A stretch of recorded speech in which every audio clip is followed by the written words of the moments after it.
Have you ever dreamt of a better version of yourself? The Substance. Halo, kembali lagi gua Mang Men. Kali ini gua akan membahas film yang menurut gua paling gila di tahun 2024. Film ini bergenre horor fiksi ilmiah. Film ini bercerita tentang seorang wanita tua yang pengen menjadi cantik dan muda lagi, tapi malah berubah menjadi monster.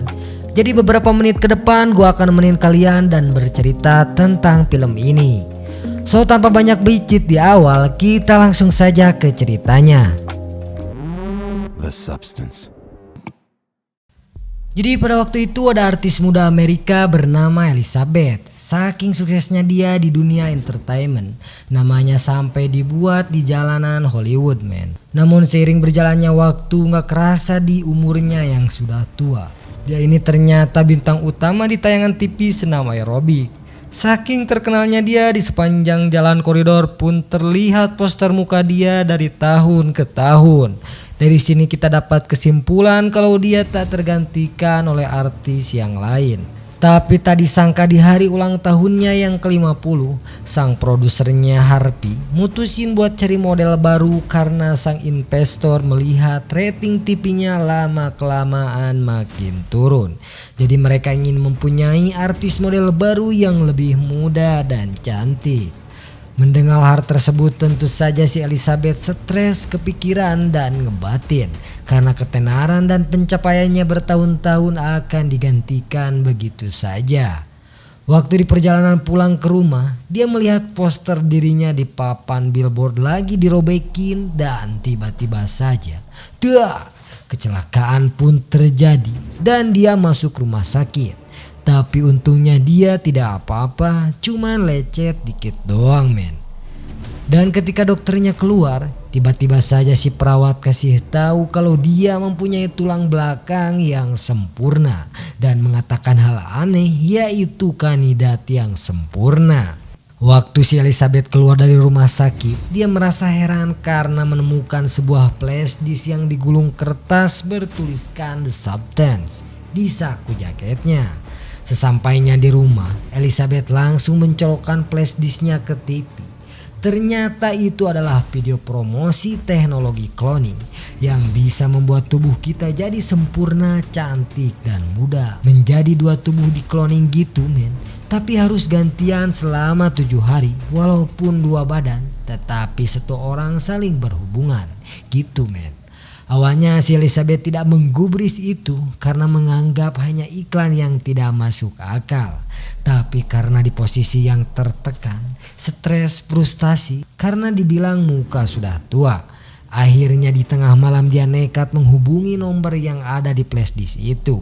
Dia ingin memesan produk yang mereka iklanin itu dan dikasih tahu alamat yang harus didatanginya. Di keesokan paginya ternyata Elizabeth mendapatkan surat dari perusahaan aneh itu. Dan di dalamnya ada kartu aneh yang bernomor 503. Karena penasaran, Elizabeth pun bergegas ke tempat alamat itu. Sesampainya di sana dia merasa heran, kok tempatnya sangat kumuh. Dia bertanya-tanya apakah benar ini tempat teknologi medis aneh itu. Karena di pikirannya dia ingin menjadi cantik. Tanpa banyak mikir dia langsung masuk aja, dan sesampainya di ujung lorong aneh itu ada ruangan putih bersih dan terang berisikan banyak lemari yang sudah bernomor, men. Seperti lemari kerja gitu, lemari loker. Setelah dibuka pakai kartu nomornya, si Elizabeth pun membawa pulang kotak box itu. Tanpa banyak pikir panjang, box itu langsung dibuka si Elizabeth, men. Di dalam box tersebut ternyata banyak alat medis yang harus dipakai sesuai aturan yang tertera di buku petunjuknya. Walaupun sedikit ketakutan, si Elizabeth memberanikan diri menyuntikkan obat aneh itu ke badannya. Cuman hitungan detik saja obat tersebut langsung berefek dan membuat si Elizabeth terjatuh, men. Dan tahukah apa yang terjadi setelah itu? Ngeri, men. Bola matanya menjadi dua dan badan belakangnya mendadak terbelah, dan dari situ keluar wanita yang sangat mulpis dan cantik sekali seperti di Edo Tensei, men. Awalnya gua mikir kok aneh cepat sekali cloningannya, kayak nggak masuk akal. Tapi setelah dipikir kembali, kayaknya nggak ada yang mustahil kalau bakalan ada ilmu medis yang bisa bikin obat kayak gitu men. Karena seperti amuba yang bisa membelah diri, ekor cicak yang bisa tumbuh lagi, dan cacing pipih yang walaupun dipotong tapi dari potongannya bisa jadi makhluk hidup baru yang kayaknya nggak mustahil men. Setelah itu cloningan Elizabeth merasa senang sekali karena mempunyai wakuncar yang sempurna. Dia melanjutkan proses selanjutnya. Punggung yang terbelah langsung dijahit dan menginfuskan cadangan makanan buat 7 hari ke depan karena 2 orang ini tidak bisa hidup barengan, harus saling gantian men. Keesokan paginya selesai dari mandi, tiba-tiba ngalamin sakit kepala dan mimisan. Jadi ternyata dia harus mengambil cairan tulang belakang pakai suntikan segede gaban 1 kali sehari biar bisa bertahan hidup. Di hari pertama dia teringat kalau si Harpy lagi mencari model buat acara senam aerobik barunya. Dengan badan yang sempurna, Elizabeth clone ini yakin bisa menarik perhatian, dan betul saja dengan kesempurnaan badannya dan kecantikannya, Harpy pun terpesona dan menjadikannya leader senam yang baru. Biar gak dicurigai, si Elizabeth menggunakan nama lain dan dia mempunyai permintaan, yaitu setiap 7 hari dia minta cuti untuk merawat mamanya yang lagi sakit-sakitan. Tanpa banyak berpikir, si Harpy menyetujuinya. Tanpa lama-lama siswi memulai aktivitas sebagai leader senam buat acara di TV barunya. Di balik rutinitasnya itu, siswi harus rutin mengambil cairan dari tulang belakang dan disuntikan ke badannya. Hari terus berganti sampai di mana hari pertukaran tubuhnya pun harus dilakukan dengan cara menjambungkan selang infus ke tangan mereka berdua. Dan ketika darah mereka saling terkoneksi, seketika salah satu tubuh mereka bergantian hidup men. Walaupun siswi cloningan dari si Elizabeth, ternyata hanya sebagian ingatannya saja yang terbagi. Makanya saat Elizabeth dipecat dari acara TV si Harpy, dia tetap merasakan kecewa, marah dengan keputusan si Harpy. Awalnya semua berjalan sesuai aturan. Elizabeth melanjutkan memesan stok infus makanan agar siswi bisa menjalankan kehidupan dirinya waktu masih muda dulu. Waktu 7 hari pun berlalu dengan cepat. Saat siswi hidup lagi, dia membuat ruangan khusus buat menyimpan badan mereka ketika bergantian. Seketika sudah jadi, siswi memindahkan badan si Elizabeth dengan cara yang tidak pantas, yaitu dengan cara ditarik begitu saja. Dan itu foto gede si Elizabeth dipindahkan dari ruangan tengah. Dari sini mulai nampak keegoisannya. Hari demi hari berjalan dengan mulus, dan siswi pun menjadi sangat terkenal di dunia pertelevisian karena badannya yang sempurna sekali. Hingga di hari yang ke-7 dia membawa cowok ke penthouse-nya. Pas lagi mau main, dia mendadak mimisan dan harus bertukar tubuh dengan Elizabeth. Tapi karena sudah tanggung dan pengen lanjut main, siswi akhirnya melanggar aturan dan kembali mengambil cairan tulang belakang si Elizabeth.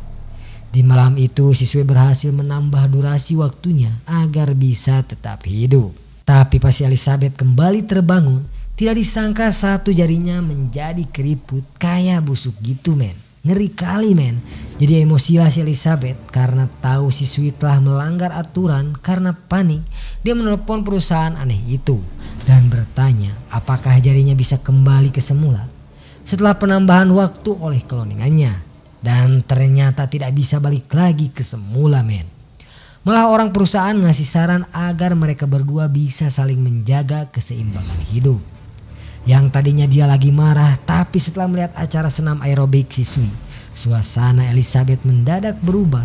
Dia mutusin untuk mengambil lagi stok infus cadangan makanan di tempat biasa. Dan setelah dari sana, dia mampir ke kafe terdekat. Dan tidak disangka di sana dia ketemu sama kakek-kakek yang ternyata satu badan sama perawat yang di rumah sakit waktu itu. Si Elizabeth dikasih peringatan agar waspada, kalau tidak nanti badannya cepat tua karena disalahgunakan. Saking ketakutannya dia mendengar itu, si Elizabeth langsung pergi begitu saja dari sana dan langsung pulang. Elizabeth ngerasa kesepian dan gabut. Elizabeth pun membuat janji makan malam bersama pria yang pernah suka sama dia pas waktu SMA dulu. Ketika sudah beres dandan, dia melihat gambar siswi cloningannya yang sangat sempurna dan cantik yang terpampang di billboard depan penthouse-nya. Si Elizabeth mendadak insecure dan tidak pede bolak-balik make up diganti, sampai saking keselnya dia rusakin lipstik di bibir dan ngejambakin rambutnya sendiri. Gara-gara dia melihat wajahnya yang makin keriput tua, sampai tidak pede sekali buat ketemu sama orang dan akhirnya dia tidak mau keluar rumah. Singkat cerita, adegan film langsung pindah ke hari ke-7. Waktu siswi terbangun dari mati surinya, dia terkejut melihat banyak makanan junk food berserakan di ruang TV. Siswi sangat marah sekali. Waktu itu dia dapat kabar gembira dari si Harpy kalau rating acaranya semakin naik dan sekarang dia mendapatkan tawaran iklan seperti pemotretan majalah dewasa dan lain-lain. Gara-gara waktunya nggak cukup, dia sekarang makin nekat buat nambah waktu hidupnya sampai 14 hari. Sampai badan si Elizabeth rusak banyak nanah men. Ketika di hari pertukaran, tahukah apa yang terjadi Seng? Si Elizabeth terbangun sambil menjerit karena sekarang setengah badannya kayak Monster Inc. Seperti nenek-nenek umur 90 tahunan men. Saking paniknya dia langsung nelpon orang perusahaan aneh itu. Lalu si Elizabeth dikasih tahu kalau program The Substance bisa dihentikan kapan saja sesuai permintaannya. Waktu dia pengen bilang berhenti, mendadak tiba-tiba otaknya seperti menyangkal itu biar program The Substance tetap dilanjutkan. Pokoknya kelihatan sudah stres depresi sekali si Elizabeth men. Hingga di suatu malam dia masak seperti orang gila men. Entah apa saja yang dia masukkan. Bersamaan dia nonton acara siswi cloningannya di acara TV. Dan karena gara-gara siswi ngejelekin namanya, dia jadi marah dan ngelemparin banyak telur ke area kaca.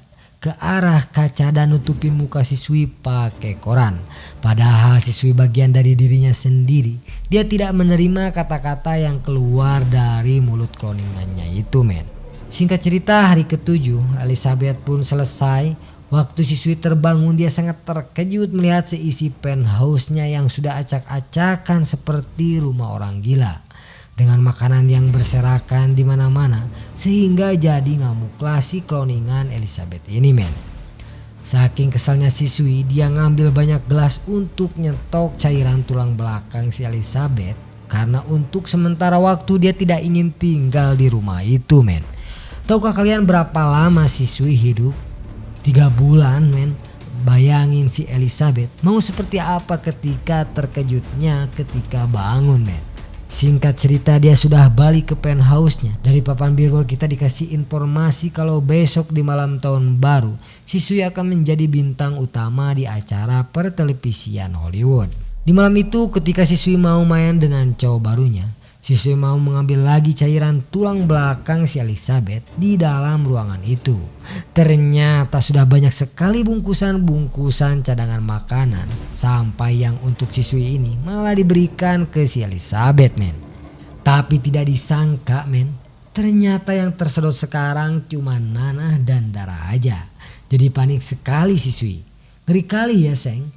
Siswi ini langsung nelpon perusahaan aneh itu dan nanya apa solusinya. Tapi dia malah disuruh untuk bangunin badan utamanya Seng, agar cairan tulang belakangnya bisa bergenerasi lagi. Atau kalau tidak dia bakalan mati. Tentu saja dia kaget dan panik, soalnya besok dia jadi bintang utama di acara malam tahun baru. Tapi karena tidak ada pilihan lagi, dengan keadaan yang mimisan dan mau pingsan, dia terpaksa melakukan pertukaran. Dan tahukah apa yang terjadi kepada si Elizabeth men? Coba kalian lihat sendiri Seng, anjir berubah jadi seperti si Sméagol di film Lord of the Ring. Ngeri kali men. Tidak disangka cowok siswi nyusul ke kamar mandi. Biar gak ketahuan, dengan susah payah si Sméagol Elizabeth ini berusaha menutup pintunya karena mendengar suara aneh yang menakutkan. Cowok itu langsung lari ketakutan pergi dari sana. Habis itu si Elizabeth nelpon orang perusahaan aneh itu Dia ngasih tahu bahwa program The Substance dirinya mau dihentikan dan permintaannya pun langsung disetujui. Di keesokan paginya setelah mendapatkan surat dari perusahaan aneh itu, si Elizabeth pun pergi ke tempat biasa untuk mengambil obat terakhirnya. Pas sudah balik ke penthouse-nya, dia langsung menyeret badan siswi ketika mau melakukan suntik mati. Si Elizabeth ngerasa kalau otaknya kayak lagi ada yang ngendaliin. Tapi kali ini dia bisa ngelawan dan akhirnya jos. Dan akhirnya di saat cairan itu mau masuk semua, mendadak Elizabeth merasa menyesal dan kasihan kepada cloningannya. Dia tidak mau pencapaian dan perjuangan siswi ini jadi sia-sia begitu saja. Jadi dia dengan segera mengambil cairan infus darah untuk melakukan pertukaran biar cloningannya tidak jadi mati. Dan apa yang terjadi men? Tidak disangka hal gila pun terjadi. Mereka berdua sekarang malah sama-sama bisa hidup men. Ketika siswi tahu kalau tadi dia dikasih cairan suntik mati, apa yang terjadi? Dia langsung ngamuk dan terjadilah pertengkaran antara Elizabeth dan cloningannya. Tahukah kalian si Elizabeth disiksa sangat kejam dan kepalanya dibenturkan berkali-kali ke kaca. Habis itu ditendang badannya sampai terbang dan terakhir perutnya ditendang terus-terusan sampai muntah darah. Kejam sekali men, sampai bercucuran darah di mana-mana. Waktu si Elizabeth sekarat, mendadak siswi merasa menyesal karena melakukan hal kejam itu ke badan utamanya dia. Singkat cerita, acara malam tahun baru itu pun dimulai men. Siswi di sana memakai gaun biru cantik mirip Barbie men. Tetapi ketika dia lagi di ruang make up, mendadak dia ngerasain ada hal yang aneh di badannya. Ternyata efek samping dari obat suntik mati sudah terasa dan mulai bereaksi. Kalian tahu gigi atasnya men pada copot semua dan gigi yang lainnya mudah sekali dicopot dan berserakan darahnya di sana. Pas dia masuk lift mau pergi dari tempat itu, tak disangka kukunya tiba-tiba copot men, sampai kupingnya pun ikut lepas. Dengan keadaan stres panik berat, siswi teringat kalau di kamar mandinya ada sisa obat untuk mengkloning lagi. Jadi pikirannya dia bisa bikin badan baru yang lebih cantik dengan cepat agar bisa tampil di acara puncak malam tahun baru. Tanpa pikir panjang lagi, dia bergegas pergi ke penthouse-nya. Padahal ada aturan mutlaknya kalau obat itu hanya bisa dipakai 1 kali. Tapi siswi sama sekali tidak peduli dengan hal itu. Dia nekat nyuntikan obat kadaluarsa itu dengan gak pakai lama. Badannya pun langsung tumbang. Dia teriak kesakitan karena punggungnya robek lebar kayak si Elizabeth waktu itu. Dan tahukah kalian apa yang keluar dari tubuhnya? Gila kali men, menakutkan. Malah jadi monster dan ada muka si Elizabeth yang lagi nganga di badannya. Kayak mata, hidung, tangan, kuping jadi di mana-mana. Pokoknya badannya jadi aneh. Sampai gunungnya pun ada beberapa yang tumbuh di mana-mana men. Menakutkan sih, tapi lucu sekali gua ngeliatnya. Sampai-sampai gua bingung nyensornya. Sampai-sampai ada usus yang keluar dari pantatnya. Sumpah gak bisa berkata-kata ngeliat badannya yang sekarang. Ternyata di otak monster ini ada memori dari siswi dan si Elizabeth men. Jadi baju Cinderella tadi dipaksa masuk ke badannya dan abis itu ditempelkan wajah si Elizabeth ke mukanya men. Setelah beres dandan dan merasa cantik, monster itu pun balik lagi ke gedung acara dan pas di waktu di bagian tampil siswi. Dan kalian tahu apa yang terjadi? Karena panggungnya gelap, orang-orang di sana tidak curiga apa yang terjadi. Dan ketika lampunya nyala, nyorot ke badannya dan foto Elizabeth jatuh dari mukanya. Dan anjay, berteriak semua orang yang ada di sana ketakutan. Karena dipikir itu adalah monster berbahaya. Tiba-tiba ada yang memenggal kepalanya sampai meletus. Dan tidak disangka dengan cepat kepalanya malah tumbuh lagi. Dan habis itu tangannya mendadak putus dan darahnya sengaja disemprotkan ke seluruh penonton yang ada di sana. Ngeri kali men, setelah melampiaskan kemarahannya, monster itu pergi keluar dari gedung. Tapi tidak disangka badannya jatuh dan hancur berserakan. Dan yang tersisa hidup hanya muka si Elizabeth aja. Dan dia berusaha gerak ke batu namanya yang ada di jalan dengan pandangan ke langit. Dengan pandangan ke langit itu teringat dengan kesuksesan perjuangannya selama ini. Tapi sekarang semuanya musnah dan dia pun mendadak mencair begitu saja. Di penghujung film kita dikasih lihat kalau di pagi harinya ada tukang bersih-bersih yang ngepel lantai itu. Dan akhirnya film horor fiksi ilmiah ini pun tamat. Dan inilah cerita film The Substance. The Substance. Pelajaran yang bisa diambil dari film ini, ingat di dunia ini tidak ada yang abadi. Film ini mengingatkan kita untuk mempertimbangkan resiko dan manfaat setiap keputusan. Jangan terburu-buru dalam mengambil keputusan yang berdampak besar pada hidup kita. Belajarlah dari pengalaman Elizabeth untuk menjadi lebih bijak dalam memilih keputusan. Oke, segitu saja dari Mang Men. Mang Men pamit undur diri. Bila mana ada yang merequest film yang ingin direview oleh Mang Men, boleh ditulis di komentar aja. Oke, cukup sekian dan terima kasih. Wassalamualaikum warahmatullahi wabarakatuh. The Substance.